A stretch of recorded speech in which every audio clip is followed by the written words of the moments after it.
বাকিদের খাওয়া হয়ে গেছে? না, তো তুমি যে একা খেতে বসে গেছো? ডাক্তার বলেছে খেতে। ও, ডাক্তাররা এরকম বলে?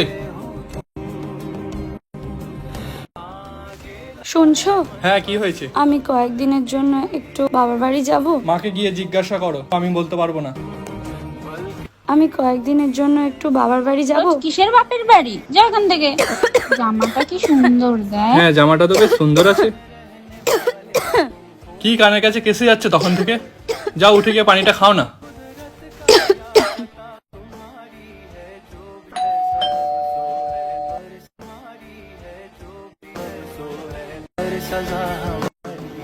আল্লাহ, এত জ্বর এসেছে।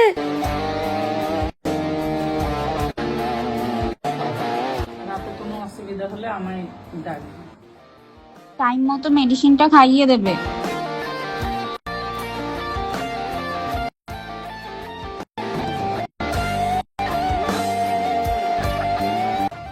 তুমি ঘুমাও। সবাই কোথায়? সবাই ঘরে গেছে, তোমার শরীরটা খারাপ। কেন? তুমি কটা ঘুমাও। বাজে?